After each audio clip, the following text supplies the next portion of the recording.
The events of 9/11 will be with us forever.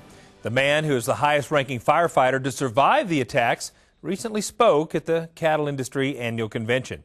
Reporter Marvin Kokash had a chance to catch up with him while he was in Denver. Marvin Kokash here at the opening general session of the Cattle Industry Convention and Trade Show. I'm here today with Richard Picciotto, the opening general session speaker. Richard, tell us a little bit about your story and what you're about to share with Cattlemen. Hi, Marvin. Well, I was a New York City battalion chief on September 11th, and I have an amazing story. I was actually in the building when the building collapsed, and I was buried for approximately 5 hours.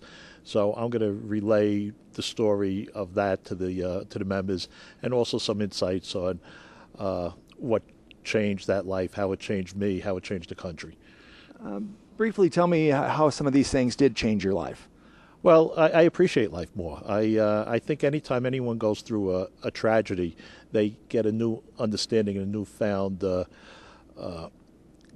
gift, a gift that they have another day, another week, month, years, or whatever.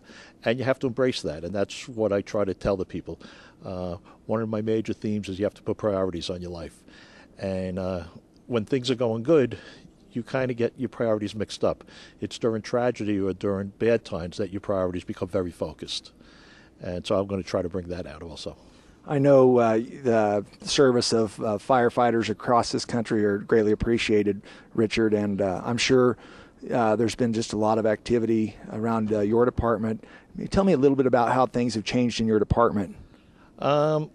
Unfortunately, like most fire departments, like most government agencies, we had to have cutbacks. We lost manning. We had to close companies. Technology helps us. We used the latest technology to help fight fires, but it's still a labor-intensive type of job. And, we try to do more with less, which a lot of people try to do. I think the biggest asset we have is our members. The firemen are tremendously motivated, dedicated to what they do, and that shows in doing their job. Richard, today you're going to have the opportunity to speak to around 3,000 to 4,000 cattlemen. Tell me a little bit about how your story will connect with the things that cattle producers are experiencing every day. Well, I think that the cattlemen, they work hard. They work hard. They enjoy what they do. They know they're making a difference, and that's what firemen do. We work hard, we enjoy what we do, and we know we're making a difference. If the general public knows it or not, it really doesn't matter. We hope they do, and the cattlemen hope that the public understands what they're doing to feed this country. But I think the self-gratification getting out of knowing that you're doing a good job is more than enough. And I think that's true for most firemen also. Yeah, one thing we talked about earlier, and it's a real thing in rural America, is the volunteer fire departments. So I know folks that are in our viewing audience, this is a part of their life as farmers and ranchers as well. Yes. Actually, I'm retired from New York City Fire Department, a paid fire department, as you know. And I live upstate New York, where I lived for 35 years in a small rural country.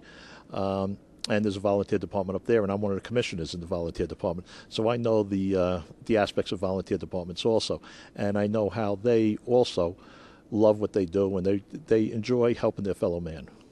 Great. Well, Richard, we really appreciate you being here and appreciate all you've done to protect and serve people. And Kevin, I'm going to kick it back to you. Thank you, Mr. Picciotto, and thank you to all the men and women who protect our homes and communities every day.